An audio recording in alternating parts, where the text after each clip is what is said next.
sea normal. Está relacionado con la constitución. Es decir, el incremento de la presión dentro del intestino a lo largo de los años se van produciendo estas eliminaciones que se llaman. En buena lid, mientras no se inflamen, serían asintomáticos. No tendrían por qué producir ningún síntoma ni ninguna molestia al paciente ni ninguna complicación. El problema es que se inflaman, lo cual sucede con cierta frecuencia porque puede acumular heces y lo que fuera caer las heces dentro de la saquito. Con eso, bueno, se puede infectar. Eso se llama diverticulitis o enfermedad diverticular colónica complicada.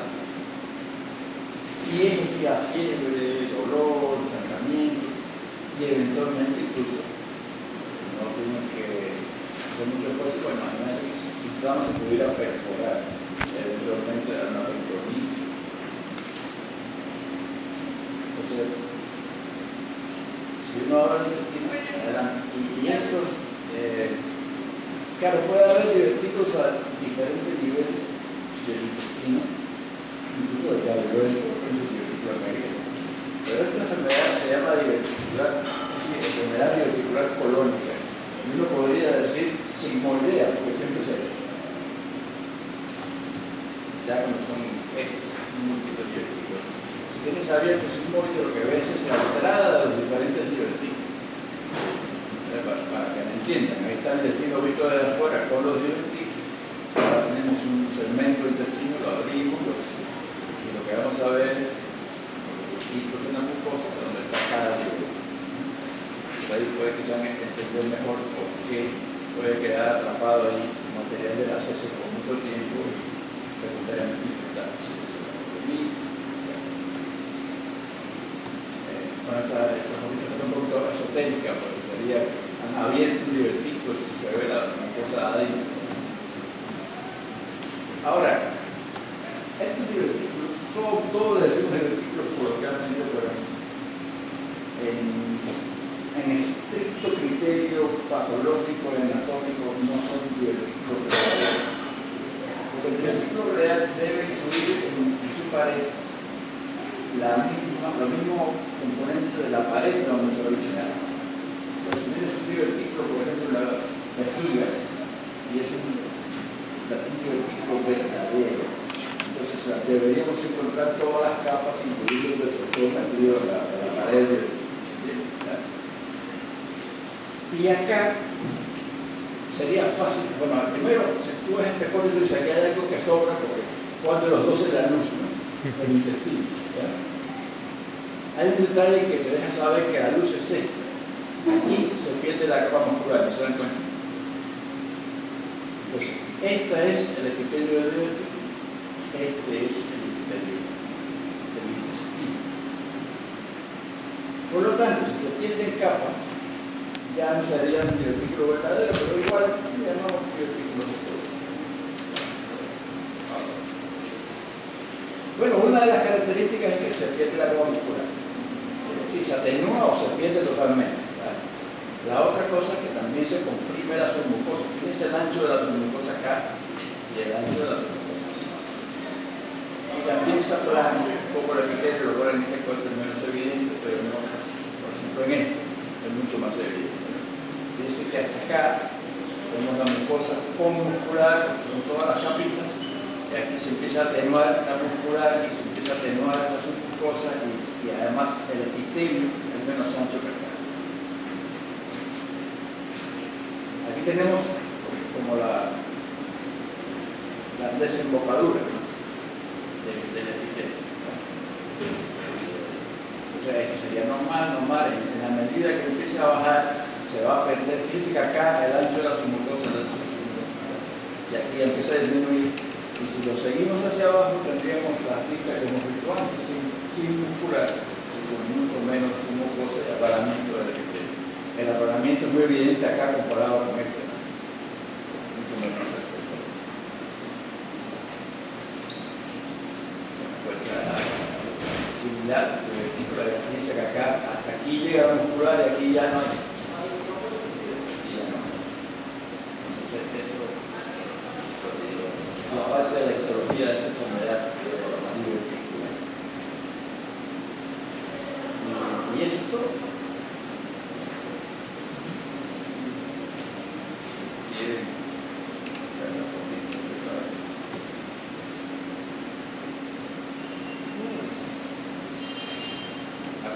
set de fotos está disponible en el mercado negro. Pueden tomar, pero...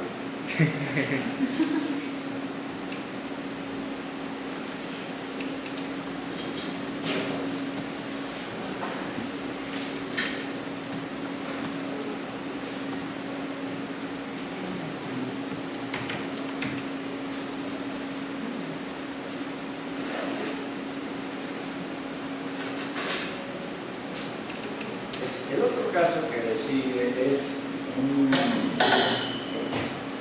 tumor, sí, es un tumor neuroendocrino bien diferenciado, de bajo grado, del apéndice secal, que antes se llamaba carcinoma, y todavía se llama carcinoma, su guía está como carcinoma del apéndice. Entonces, lo que vamos a repasar es un poquito el concepto de estos tumores neuroendocrinos antes de ver el del apéndice. Estamos hablando de lo general. Para reforzar un poco la teoría, no sé hasta qué punto en la teoría de Gastro la habrán insistido en esto. Si se acuerda el concepto del sistema neuroendocrino disperso, muchos órganos son células neuroendocrinas. Y de esas células, o de las células stem de esos grupos, salen estos tumores neuroendocrinos.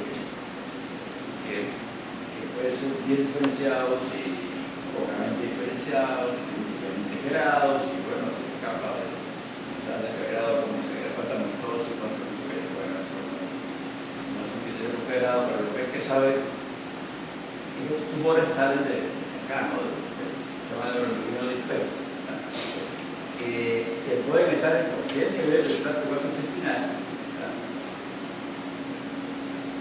Bueno, ya dijimos que puede haber diferente gradación histológica y sobre todo basado en el índice de proliferación hipo-P67.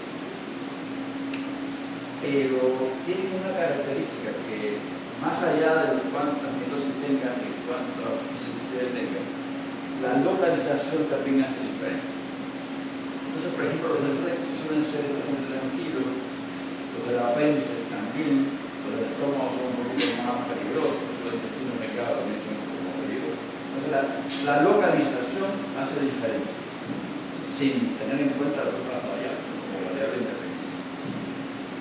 La otra cosa es que pueden generar, son neuroendocrinos, entonces producen hormonas que son activas. Y eso genera síntomas como cuadrado, una cosa que se llama síndrome carcinoide, que se han escuchado hablar. Y aquí tienen los sitios más comunes, que están en orden. Okay. Fíjense que el apéndice es el primero. ¿Verdad? Por suerte, estos apendiculares no son muy agresivos, son generalmente bien diferenciados de bajo grado. Ahora sucede, y por qué estamos insistiendo en esto, es que muchas veces, como estos de bajo grado, la presencia de este tumor en el apéndice parece que predispone a que ocurra una apendicitis. Entonces, muchos de estos se descubren porque el paciente tuvo síntomas de apendicitis, pero no solo síntomas, realmente tiene la apendicitis. Y es la punta del apéndice, que es la localización predilecta, ten en cuenta estos tumores.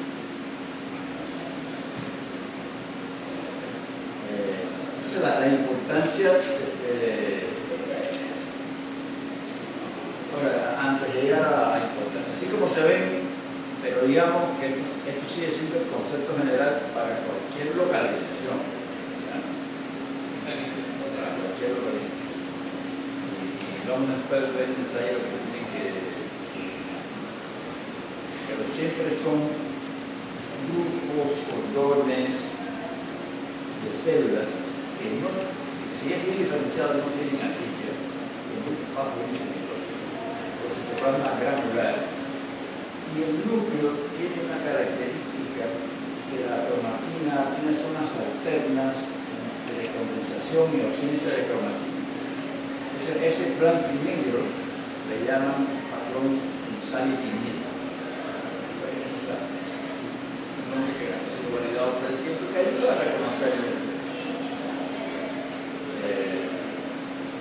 En ese programa es un óvulo, pero suele ser granular porque son los gránulos de las cosas que están produciendo. Y estas son las que se producen. Dice que hay varias. Quizás la serotonina es la más importante en términos de generar síntomas. Pero en términos de generar síntomas hay otra cosa que deben entender. Todas estas cosas se degradan en el hígado. Entonces, tienes síndrome, estas cosas te producen síndrome carcinoide, síntomas. Si es que el tumor ya tiene metástasis en el hígado. Porque si está antes, entra la circulación terapéutica, son intestinales, entra la circulación terapéutica, llega al hígado, el hígado degrada, no llega a la sistémica, ¿se entiende? Pero si el tumor ya tiene metástasis hepática, entonces ya eso va directo a los sinusoides, no le da tiempo al hígado a metabolizar estas cosas y entra en circulación sistémica, acaba superior, entra el ventrículo derecho y da la vuelta y izquierda. Entonces, ahí es donde vienen los síntomas de carcinoide, que son estos. Pero fíjense que para que haya síndrome carcinoide, tendría que haber metástasis. Ahora, habiendo dicho que los carcinoides, los tumores carcinoides, no confundan el tumor carcinoide con el síndrome carcinoide. El síndrome carcinoide es el producido por un tumor carcinoide, que ya metastizó. Hemos dicho en el apéndice es el que menos metastiza, porque tiene un buen pronóstico, ok, pero a veces lo hace. ¿Cuáles son los peores? Los intestinos delgados.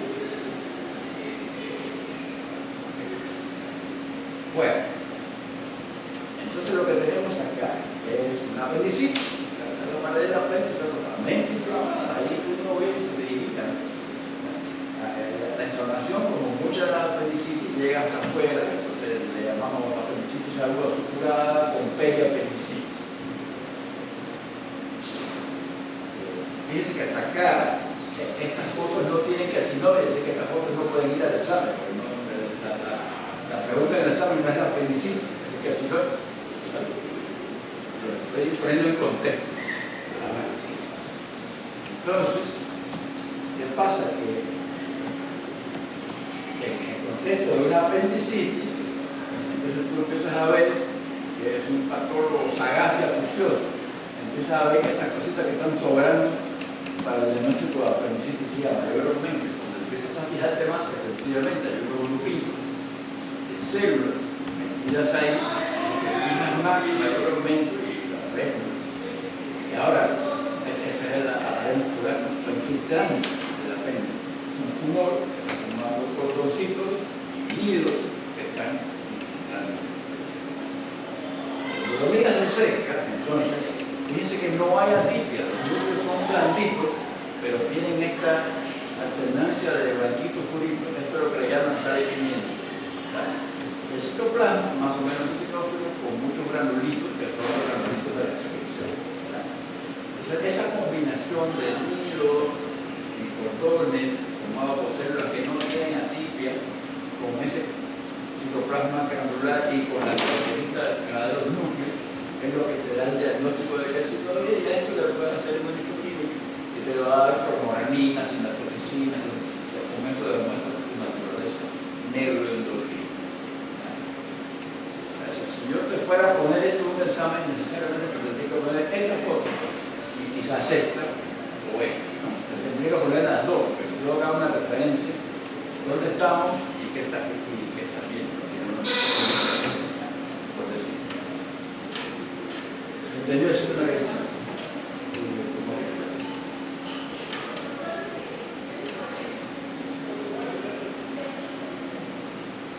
Este que está acá es un carcinoma escamoso del ano.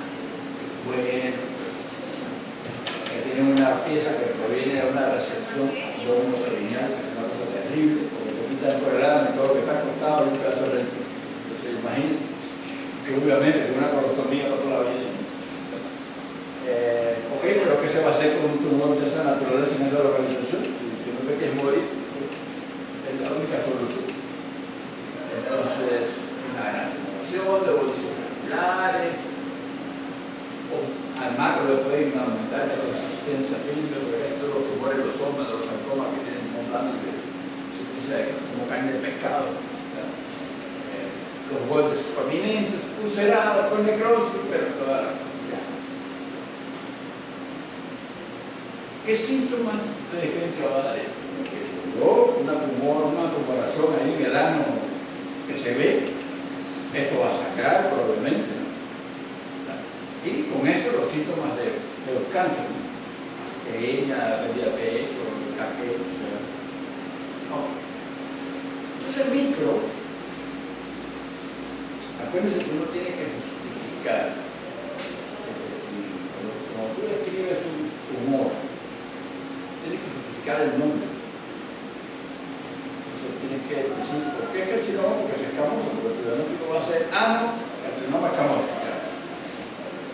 Y si tú pones carcinoma escamoso, el carcinoma escamoso del esófago va a ser igual que el de la piel, va a ser igual que este, va a ser igual que el del pulmón, ¿se da cuenta? Tienes que poner por qué es carcinoma escamoso. Okay. Bueno, ya en las láminas, este es el epitelio normal del ano. Normalmente el ano es las capas de la epidermis, ¿no? Tanto el cúbico acantoso y la leptina, ¿no? Y aquí empieza una lesión in situ y aquí ya se va a infiltrar. Entonces, esas células que están ahí tienen todos los tipos de malignidad. Por eso es que se son malignos. Entonces, aquí por arriba podría estar in situ, pero acá ya está claro que se ve infiltrando. Fíjense que aquí ya se ve una producción masiva de queratina, que se ve casi en momentos panorámicos intermedios, no tienen que bajar mucho. Entonces, es igual, lotes de células malignas. Entonces tú dices, neoplasia constituida, o lo que se ve es nidos de células epiteliales que tienen todas las características de malignidad. Y ahora lo que te faltaría es decir, ¿por qué es escamoso? Y para identificar un tumor como escamoso, cuando la toxilina docina, tiene que haber una de dos cosas. Pueden estar las dos. Queratinización, es decir, formación de queratina, y la otra es fuentes intracelulares que por aquí hay. Entonces, la descripción de estos síntomas es la misma, no importa dónde esté. Ustedes tienen que ver y claro, hay cosas que van a llevar elementos adicionales. Entonces, eso también se lo tienen que aprender. La mayoría de los carcinomas va a ser porque forman glándulas o forman moco, y son glándulas filmadas y la célula tiene la característica de malignidad. Pero si estamos hablando de un carcinoma de próstata, claro, ese forma glándula quizás, pero a veces no tiene mucha tigre. Y hay otras características que hay que decir entonces. Ok, entonces, este es el carcinoma acá.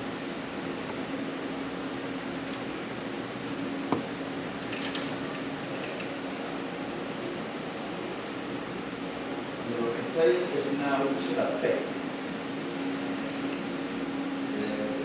Se va a decir siempre los libros que hay una diferencia macroscópica, porque a los gastos les gusta mucho eso, pero se equivoca mucho de eso. Es decir, no es tan fácil diferenciar una úlcera péptica de un carcinoma gástrico ulcerado. No es tan fácil. Ok, pero básicamente uno dice, los bordes están elevados, pero no tanto como el carcinoma. Los bordes pueden que estén duritos, pero no tan duros como el carcinoma.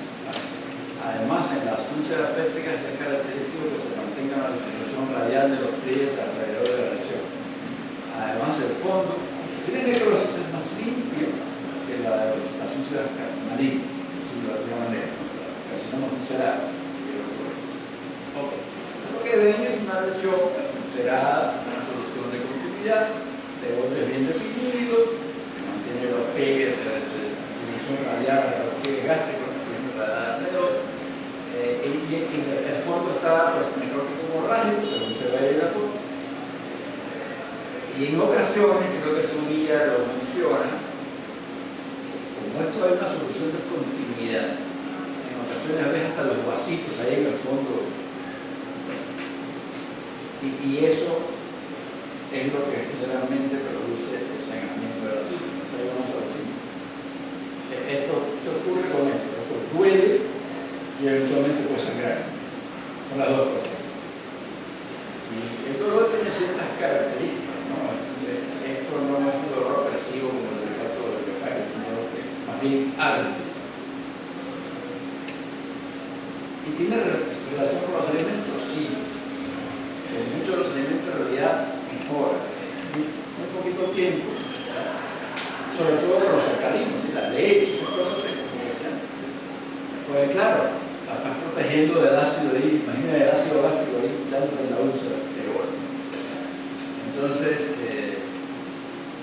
claro, pero puede ser contraproducente, porque cuando tú le echas alcalino lo que haces es estimular la producción de ácido gástrico. Años atrás, hace muchos años antes, historia de medicina, había, como recién se aliviaban, había una dieta que llamaban la dieta Skinny, que era toma leche. Los pacientes hacían una alcalosis metabólica de tanto alcalino. Le llamaban síndrome de leche y alcalino. O sea, eso además, igual de lo al ratito, con mucha leche que tomar. O sea, la clásica que viene los exámenes, que te levantes a las 3 de la mañana, claro, a las 3 de la mañana se va porque comiste, como un actor, tomas un poquito de leche y está limpio. ¿Saben qué? Eso es más frecuente que ocurre con el flujo gasoso que con la leche. Ok. Esto es una pieza, una úlcera buena para el examen de ustedes, pero lo cierto es que la mayoría de veces no se opera. Antes operaba, antes era frecuente operar. Hoy, pues si tratas el cobalto, pues la causa de las úlceras pépticas hoy en día se considera una enfermedad infecciosa. Y tratas de gastritis, inhibidores de la bomba de protones, levodopa, esas cosas, ranitidina, cimetidina, antibiótico para el cobalto. Y se acabó. La mayoría de las úlceras se van a curar. Solo 1 o 3 días si tienes un episodio de hemorragia aguda controlable, entonces bueno, ahí no queda otra que ok. Desde el punto de vista microscópico, acuérdense que por definición todas las úlceras en todos los lugares son solución de continuidad. O sea, son magníficas. Se pierde la continuidad del epitelio de la superficie. Pero cuando tú hablas de úlcera, siempre estás hablando de que se perdió la continuidad del epitelio, porque si no, una úlcera siempre es una solución de continuidad de una superficie epitelial. Puede estar en la piel, puede estar en la cara, todo lo así. Entonces lo que se ve es eso, que tienen el epitelio y aquí se perdió, ya no hay epitelio. ¿Qué hay donde no hay epitelio? Bueno, esto se lo tienen que aprender por capas, porque es clásico. Lo que está arriba es lo que queda ahí de restos que están compuestos por fibrinoides, por fibrina, por dendritos celulares, por neutrófilos. Y debajo de eso hay un tejido de granulación, porque siempre que tienes una úlcera donde quiera que esté, va a haber más o menos cantidad de tejido de granulación. Y no confundir el tejido de granulación con el neurológico. Son dos cosas totalmente diferentes. Y por debajo del tejido de granulación hay fibrosis, porque es el intento todavía fallido de curar y cicatrizar la úlcera. O sea, acuérdense de la capa. Tienen otro ángulo, está al borde de la úlcera, y lo que hay va a haber es gastritis. Acá arriba probablemente va a buscar el cobalto, pero no estamos en esa línea. La solución de continuidad y las capas de la úlcera. La capa de detrito, el resto de neutrófilo, fibrina, el tejido de la relación, la fibrosis. Dominio. Estamos arriba metidos en la capa de detritos y restos celulares y neutrófilos. Y este es el tejido de granulación. El tejido de granulación siempre es un tejido con vasitos de neoformación. Son vasos jóvenes. Y los vasos jóvenes van acompañados. Todavía aquí no hay una gran fibrosis. El estrómago imagino que tiene esa inflamación, pero inflamación que hay células plasmáticas, hay linfocitos y hay linfocitos. Fíjense que es diferente arriba. Y por debajo de eso hay la fibrosis. Entonces, los restos, el tejido de la relación, la fibrosis.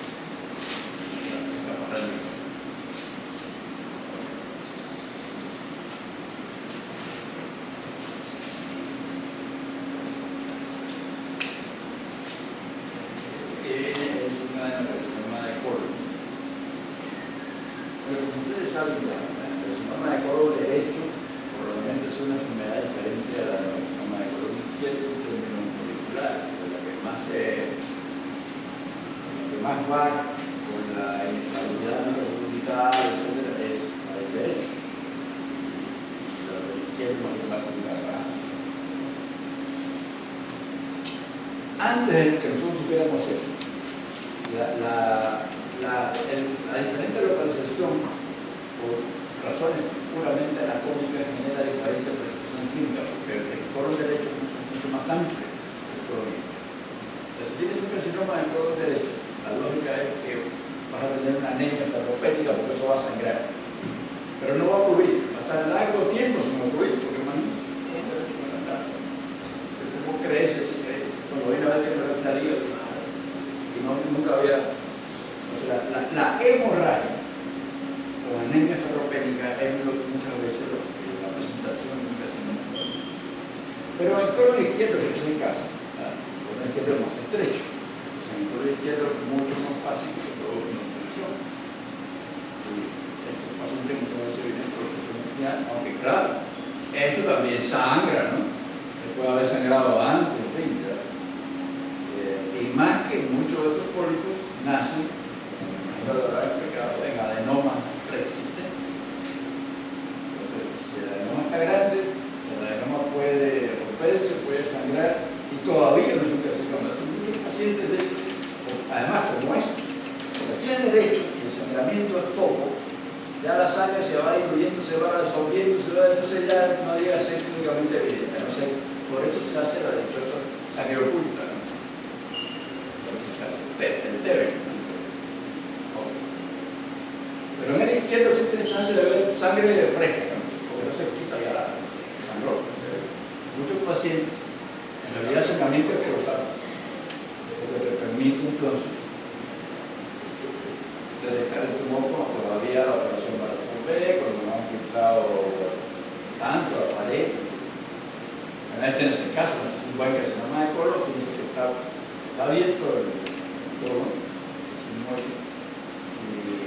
Tú lo cierras, tú lo vuelves a poner en su lugar, te percatas que prácticamente no pasaría nada, porque no quedaría luz. Está ocupando toda la circunferencia, ¿no? del inmóvil. Y es una versión más con vuelos elevados, se firme, también está ulcerada, se ve la necrosis adentro.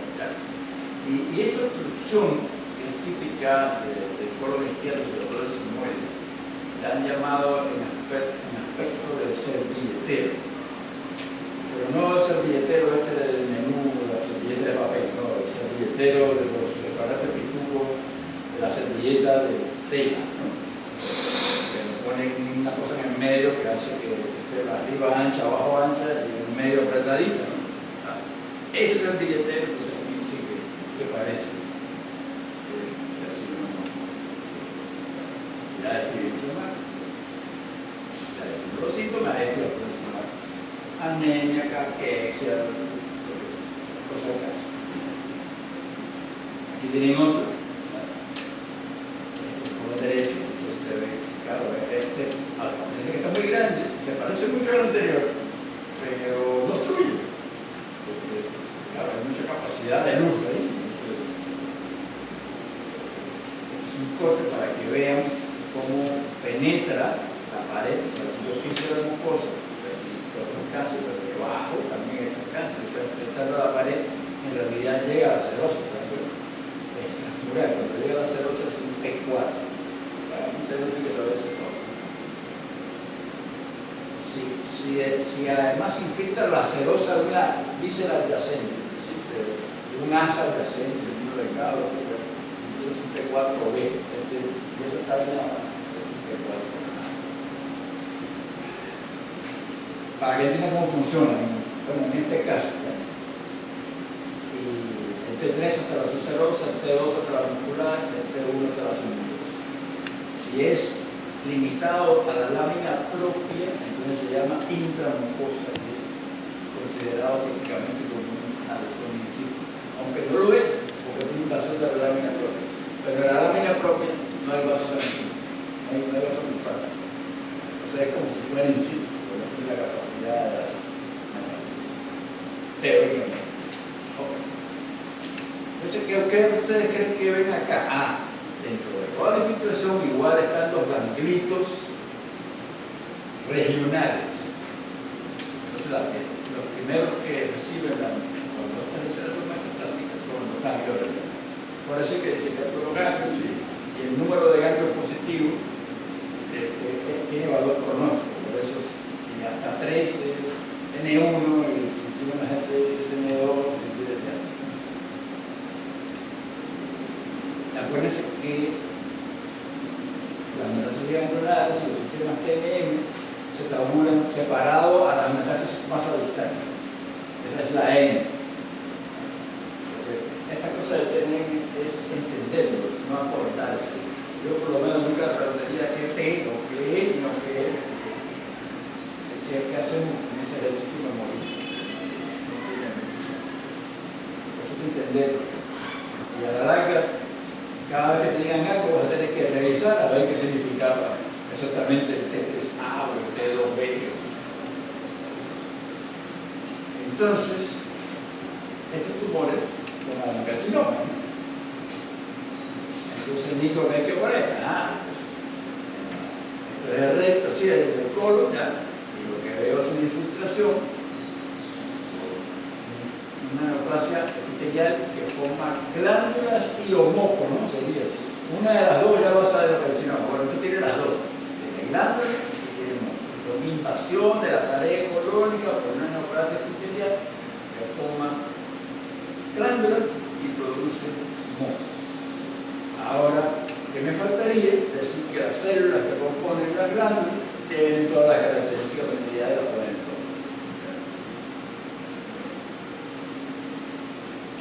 Ahí tienen, por ejemplo, como las glándulas malignas, ya vamos a ir resumiendo los términos, pero no para el examen. El examen es para poner glándulas malignas, tienen que explicar por eso. Aquí tienen las glándulas malignas invadiendo la pared y hay producción de moco, incluso extracelular.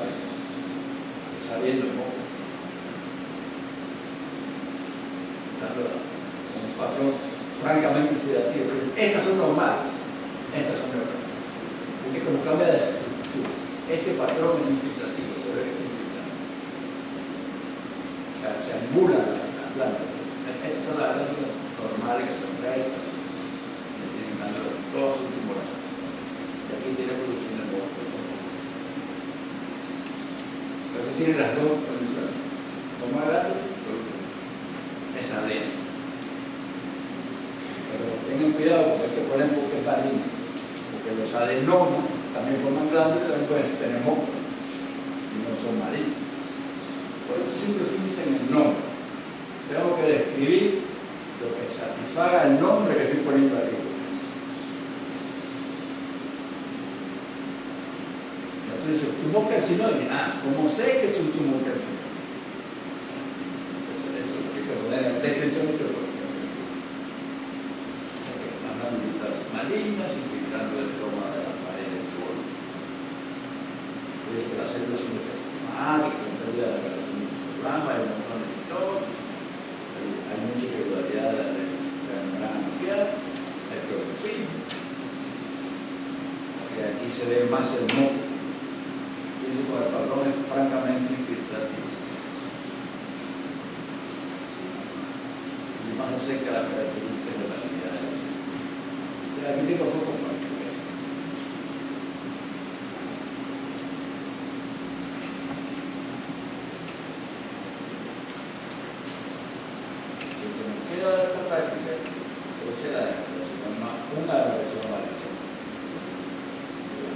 nos van a ilustrar en los tipos de adenocarcinoma del estómago.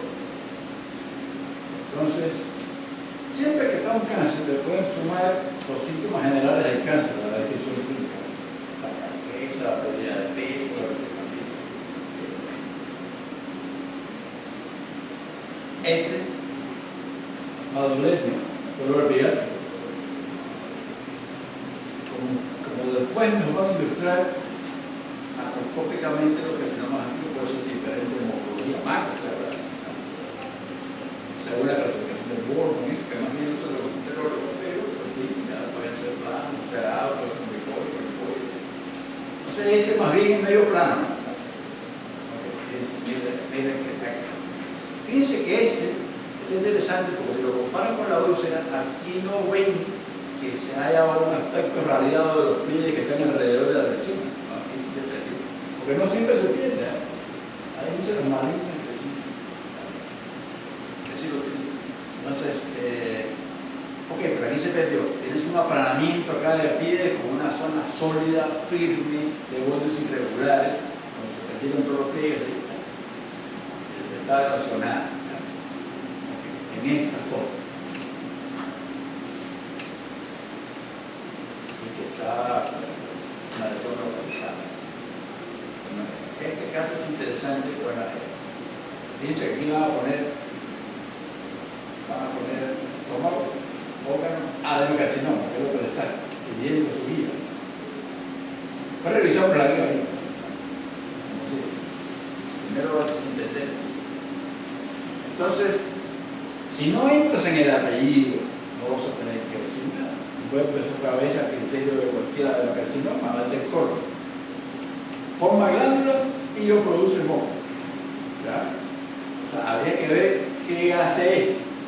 Bueno, pues este también hace las dos. Entonces, fíjense, la descripción de la adenocarcinoma del colon es idéntica a la adenocarcinoma del estómago.